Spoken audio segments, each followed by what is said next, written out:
नमस्कार साथियों। देखिए, धर्मेंद्र प्रधान ने इस्तीफा दे दिया है और जो हमारे जो नए शिक्षा मंत्री बने हैं उनका नाम है प्रहलाद जोशी। देखिए, इनके बारे में हम पूरी तरह से जानेंगे और इससे पहले मेरे आपसे क्या है, मेरे 3 क्वेश्चन हैं।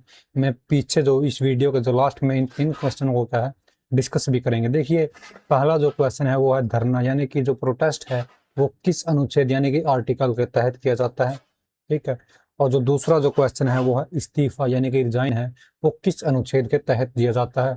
और नए शिक्षा मंत्री है वो किस अनुच्छेद के तहत है वो बनाए जाते हैं। देखिए, इन जो क्वेश्चन पे देखिए जो भी कुछ हुआ हम क्या है इसको पॉलिटिकल वे में हम देखेंगे। किस अनुच्छेद है से हम प्रोटेस्ट कर सकते हैं, धरना दिया गया है। ठीक है। इस्तीफा है और नया शिक्षा मंत्री है, जो अनुच्छेद है वो किस अनुच्छेद में आर्टिकल में बताया गया है।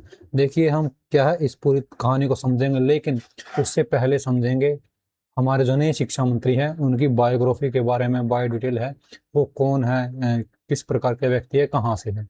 चलिए, देखिए आपके सामने जो एक फोटो दिख रही है ये है हमारे जो है नए शिक्षा मंत्री है प्रहलाद जोशी। धर्मेंद्र प्रधान ने क्या है इस्तीफा दे दिया है कल, और प्रहलाद जोशी है क्या है नए शिक्षा मंत्री के रूप में आ चुके हैं।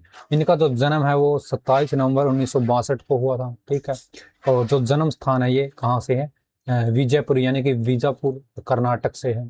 भारतीय हैं। राजनीतिक दल किससे संबंधित है, भारतीय राजनीति यानी कि बीजेपी पार्टी से क्या है संबंधित है। इनका जो लोकसभा क्षेत्र है ये आपको भी ध्यान रखना है, धारवाड़ कर्नाटक से है। ठीक है। धारवाड़ कर्नाटक से क्या है ये इनका जो लोकसभा क्षेत्र है ये, इनसे वे क्या है सांसद है।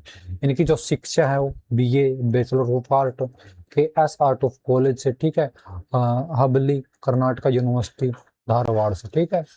इनकी अगर पारिवारिक जानकारी थोड़ी देखें तो इनकी जो पत्नी है वो है, उनका नाम है ज्योति जोशी, और इनकी क्या है 3 बेटियां हैं। 3 बेटियां हैं इनकी। अगर राजनीतिक करियर के बारे में हम इनके थोड़े बारे में समझे तो भाजपा से क्या है जमीनी कार्य इनकी शुरू से ही क्या है भाजपा से जुड़े हुए हैं। 2004 में ये पहली बार धारवाड़ से क्या लोकसभा सांसद बने थे। 2009 में इसके बाद बने, 2014 में, फिर उसके बाद 2019 में, फिर उसके बाद 2024 में।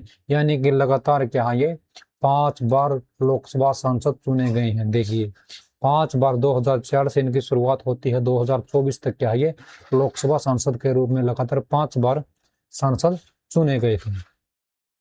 देखिए, केंद्रीय मंत्री भी रहे हैं ये 2019 से 24 तक। क्या संसदीय जो केंद्रीय कार्य मंत्री है ये कोयला मंत्री और खान मंत्री क्या है इनका मंत्रालय रहा है। वर्तमान में 2024 के बाद अगर हम देखें तो क्या है उपभोक्ता मामले, खाद्य एवं सार्वजनिक मामले क्या है ये वितरण मंत्री हैं ये। नवीन और नवीनीकरणीय ऊर्जा मंत्री हैं ये। ठीक है। अभी जो हाल ही में यानी कि कल यानी कि 2026 में क्या है इनको एक मंत्रालय और सौंपा गया है, का नाम है शिक्षा मंत्रालय। ये क्या है शिक्षा मंत्री भी अब बन चुके हैं। ठीक है। देखते हैं क्या होता है, क्या इनके मंत्री बनने के बाद भी क्या ऐसे ही पेपर लीक होते हैं, क्या ये शिक्षा के रूप में नई चीजें लेकर आते हैं।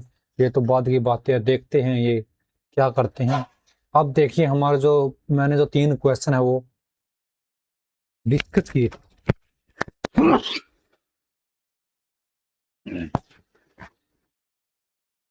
सॉरी दोस्तों। मैंने जो 3 क्वेश्चन वो डिस्कस किए थे वो थे धरना किस अनुच्छेद के तहत किया जाता है।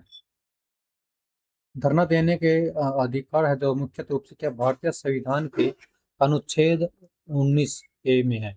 अभिव्यक्ति और अभिव्यक्ति की जो स्वतंत्रता है वो हमारे अनुच्छेद यानी कि आर्टिकल 19 1 में है। अगर आर्टिकल 19 1 में बी में क्या है शांतिपूर्वक और बिना हथियार के क्या है एकत्र होने का अधिकार है। ठीक है। यानी कि क्या है हमें जो अधिकार मिलते हैं वो मौलिक अधिकारों में क्या अनुच्छेद 19 में है। हमें क्या है अभिव्यक्ति की स्वतंत्रता है, शांतिपूर्वक बिना किसी हथियार के इकट्ठा होने की अधिकार है जो हमें प्रदान किया गया है। ठीक है दोस्तों। इस्तीफा के बारे में हम देख लेते हैं। इस्तीफा यदि बात केंद्रीय मंत्री यानी कि जैसे शिक्षा मंत्री क्या है इन्होंने कैसे इस्तीफा दिया, तो इस्तीफा के लिए क्या कोई भी प्रॉपर अनुच्छेद नहीं है। ठीक है।